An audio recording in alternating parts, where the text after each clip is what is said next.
Baik, sebelumnya selamat pagi. Assalamualaikum warahmatullahi wabarakatuh. Perkenalkan, saya Ulfiatun Soleha.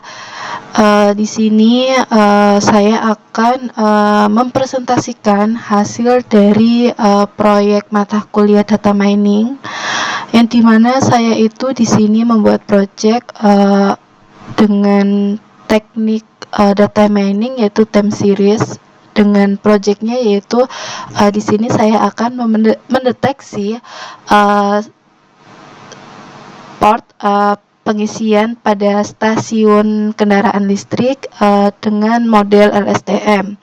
Nah, sebelumnya di sini saya tentunya menggunakan dataset publik sesuai dengan soal. Di sini dataset yang saya gunakan yaitu dataset EV Charging Station Data.csv, yang dimana dataset tersebut saya dapatkan dari Kaggle gitu. Nah, untuk linknya nanti ada di laporan gitu. Nah, dataset tersebut itu jumlahnya cukup banyak, sekitar 1,3 juta sekian data dengan jumlah kolomnya yaitu 33 data. Nah, dimana karena di sini saya itu akan menggunakan teknik data mining time series, di sini juga tentunya di sini saya menggunakan data waktu yaitu data range, yang dimana range-nya tersebut itu data tersebut itu dilakukan pengumpulan data itu dari tanggal 1 Juli 2025 sampai dengan 31 Desember 2025 gitu. Nah, ini merupakan tampilan data yang saya ambil. Saya menampilkan 10 data. Nah, di sini ada beberapa kolom seperti time step, station, city, dan lain sebagainya gitu. Nah, untuk dataset tersebut itu fokusnya pada kota-kota seperti Los Angeles, New York, dan lain sebagainya gitu. Nah, di sini saya juga menampilkan beberapa informasi tentang dataset tersebut. Nah, dataset tersebut tadi sudah saya sebutkan itu sekitar 1,3 juta sekian dengan 33 kolom, yang dimana kolomnya juga memiliki beberapa tipe data seperti objek, float, integer, boolean, dan lain sebagainya gitu, seperti yang tertera di informasi dataset tersebut gitu. Nah, setelah kita mengetahui informasi tentang dataset, kita sudah load datasetnya untuk membuat project untuk mendeteksi ketersediaan port stasiun pengisian kendaraan listrik. Di sini kita akan masuk ke bagian pre-processing data. Nah, pada bagian pre-processing data di sini saya akan mengecek apakah dataset tersebut itu memiliki missing value atau tidak. Setelah dilakukan pengecekan missing value, di sini tuh terdapat 0,1 missing value yang terdapat pada dataset tersebut, yang artinya hampir sempurna data tersebut itu tidak memiliki missing value gitu. Nah, di sini saya juga mengonversikan time step itu data waktu yang nantinya akan digunakan untuk pemodelan yaitu time series, dan di sini saya juga melakukan pengurutan waktu gitu dengan sort index, yang dimana itu saya mengurutkan waktu dengan waktu terbaru sampai waktu terlama. Nah, di sini selain itu juga saya melakukan pre-processing data dengan scaling data gitu untuk nantinya masuk ke tahap pemodelan gitu sesuai dengan model yang kita tentukan yaitu model LSTM gitu teman-teman. Nah, selanjutnya setelah kita melakukan pre-processing data, kita langsung masuk saja ke exploration data analis, yang dimana bisa disebut dengan EDA. Nah, dimana EDA ini nanti kita akan memvisualisasikan beberapa variabel yang ada di dataset tersebut untuk mengetahui bagaimana isi data tersebut untuk studi kasus yang saya bawakan yaitu untuk mendeteksi ketersediaan port pada stasiun pengisian kendaraan listrik tersebut. Nah, yang pertama itu di sini saya itu memvisualisasikan jam kesibukan atau jam-jam stasiun padat itu tuh pada jam berapa gitu.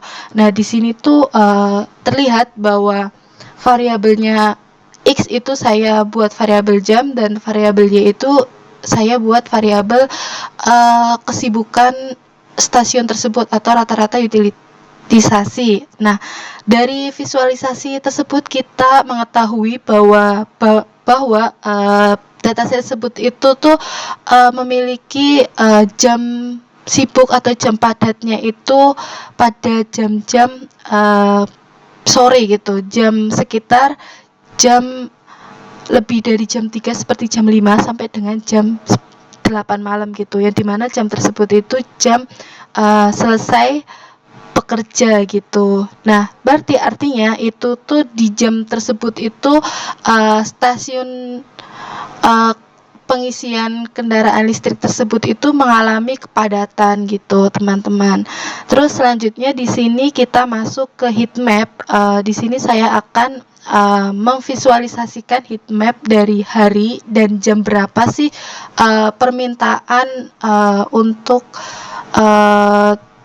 stasiun tersebut itu nantinya kita gunakan gitu. Nah, di sini tuh dari heat map tersebut, visualisasi heat map, kita mengetahui pada hari apa dan jam berapa. Nah, di sini tuh untuk variabel Y itu saya menggunakan hari, yang dimana 0 itu kita visualisasikan sebagai hari Senin, 1 itu Selasa, dan seterusnya gitu, sampai dengan 6 itu berarti hari Minggu. Nah, sedangkan variabel X itu saya memvisualisasikan atau melabelkan pada jamnya itu jam berapa gitu. Nah, setelah kita visualisasikan dengan heat map, kita mengetahui bahwa untuk kesibukan harinya itu pada hari-hari jam kerja, itu pada hari Senin sampai dengan hari Jumat gitu. Sedangkan waktunya itu pada waktu jam 5 sampai dengan jam 8 malam seperti visualisasi data jam kepadatan tadi gitu. Kenapa? Karena di sini semakin tinggi warna atau semakin hitam itu bahwa heat map tersebut itu menjelaskan bahwa jam tersebut itu mengalami kepadatan gitu, dan dimana permintaan konsumen terhadap stasiun pengisian kendaraan listrik tersebut itu supaya lebih ditingkatkan lagi pada jam-jam jam kerja dan jam pulang kerja dan di hari jam kerja gitu. Terus selanjutnya yang ketiga itu di sini saya itu memvisualisasikan perbandingan jam sibuk dan jam tidak sibuk gitu, teman-teman. Nah, yang dimana kita mengetahui bahwa stasiun tersebut itu memiliki kepadatan ketika jam sibuk, atau kita labelin dengan peak itu jam sibuk dan off peak itu jam tidak sibuk gitu, teman-teman. Oke, setelah kita masuk ke visualisasi data, kita lanjutnya itu masuk ke seleksi fitur. Nah, pada seleksi fitur ini yang pertama itu kita akan tentunya menentukan target variabel yang akan digunakan untuk mendeteksi ketersediaan port tersebut gitu. Nah, untuk variabel yang kita tentukan untuk menjadi target itu variabel port available. Nah, selain kita menentukan target, juga namanya menseleksi fitur, tentunya kita akan menseleksi fitur apa saja yang akan digunakan untuk mendeteksi ketersediaan port tersebut gitu. Nah, di sini ada beberapa fitur yang saya pilih variabel. Yang pertama itu ada port available, itu tuh digunakan untuk pola historis. Nah, yang kedua itu ada utilities rate, yang dimana itu nanti fitur tersebut kita gunakan untuk mengetahui kepadatan penggunaan pengisian kendaraan listrik tersebut. Nah, yang ketiga itu hours of day, itu untuk mengetahui pola waktu jam dan hari apa. Terus day of week itu tuh kita untuk mengetahui hari apa saja pola waktu di hari. Is week itu untuk visualisasi hasil edanya. Terus yang inspect hour itu ini merupakan bagian fitur yang cukup penting, yaitu untuk perbandingan jam sibuk dan jam tidak sibuknya gitu. Nah, setelah kita melakukan fitur seleksi, di sini saya juga melakukan fungsi windowing. Fungsi windowing ini tuh tujuannya untuk karena saya itu menggunakan model LSTM, maka dilakukan fitur windowing itu untuk memprediksi 24 jam yang akan datang bahwa stasiun tersebut itu mengalami penuh atau tidak penuh gitu. Setelah dilakukan fitur indeks dengan variabel port available, itu tuh kita mengetahui bahwa kita itu melakukan 1,3 juta sekian data dengan 24 windowing atau jendela, terus dengan 6 fitur yang sudah kita tentukan tadi gitu. Nah, selanjutnya kita masuk ke bagian yang tidak kalah penting, yaitu pembagian data sebelum dilakukan pemodelan maupun pelatihan model. Nah, di sini saya men-split data saya itu dengan perbandingan 80/20%, yang dimana 80 itu sebagai data trend dan 20-nya itu sebagai data testing gitu teman-teman. Nah, yang artinya nanti itu 80% data dari keseluruhan tersebut itu kita gunakan untuk pelatihan model. Nah, 20-nya itu nanti kita untuk mentesting model tersebut gitu teman-teman. Nah, selanjutnya yaitu kita masuk ke bagian yang cukup penting, yaitu pada bagian modeling, yang dimana itu kita menggunakan menggunakan arsitektur LSTM dengan TensorFlow class dengan LSTM dense dan dropout yang sudah kita tentukan dengan activation-nya itu relu gitu teman-teman. Setelah itu kita juga mengcompile modelnya dengan optimizer Adam itu supaya lebih cepat dan stabil, dengan loss-nya itu menggunakan MSE, dan matriksnya itu menggunakan MAE gitu teman-teman, supaya mudah diinterpretasikan. Nah, setelah itu setelah kita mengcompile modelnya, kita melakukan training dengan selama 10 epoch, yang dimana dengan basisnya itu 256 gitu. Nah, setelah kita melakukan training di sini kita mengetahui hasil loss-nya itu semakin satu epoch itu semakin banyak epoch itu semakin hasil loss-nya itu semakin turun gitu, yang menandakan model tersebut itu semakin belajar dengan data tren tersebut. Nah, selanjutnya untuk yang tidak cukup penting, yang tidak kalah penting itu juga kita masuk ke tahap evaluasi model. Nah, pada tahap evaluasi model di sini saya menggunakan evaluasi model matriks numerik, yang dimana menggunakan beberapa evaluasi yang seperti MAE, RMSE, dan R2. Kenapa saya menggunakan evaluasi model tersebut? Karena evaluasi model tersebut itu nantinya kita mengetahui berapa rata-rata kesalahan prediksi, apakah model tersebut itu sensitif terhadap error yang besar atau tidak, dan seberapa baik sih model tersebut itu akan menjelaskan data gitu. Nah, setelah dilakukan evaluasi numerik, dihasilkan bahwa skornya itu untuk MAE itu prediksinya sekitar 0,042, yang dimana berarti 42% dan sebagainya gitu. Nah, di sini saya juga menjelaskan evaluasi visual atau distribusi visual dari evaluasi tersebut. Nah, di sini saya membandingkan data aktual dan prediksi ketersediaan port pada stasiun tersebut itu tersedia atau tidak gitu.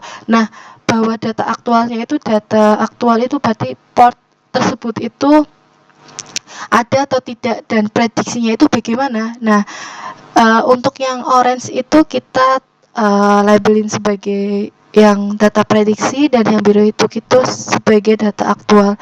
Nah, untuk prediksinya itu mungkin lebih dominan dibanding aktual, yang artinya itu cukup relevan dalam model tersebut. Nah, selanjutnya di sini saya juga melakukan residual port, yaitu untuk mengecek kualitas model.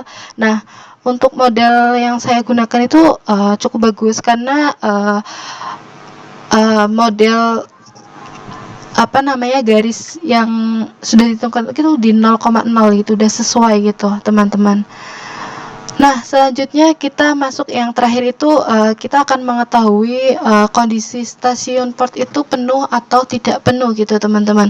Nah, dengan menggunakan threshold. Nah, thresholdnya itu dengan post available, jika thresholdnya itu menggunakan lebih dari 1 itu, maka stasiun tersebut itu akan mendeteksi bahwa stasiun tersebut itu penuh gitu teman-teman, hampir penuh. Sedangkan jika thresholdnya itu lebih dari 1 itu tuh bahwa threshold tersebut itu tuh masih longgar gitu teman-teman. Seperti sini saya menggunakan threshold 1 yang dimana itu terdeteksi penuhnya itu lebih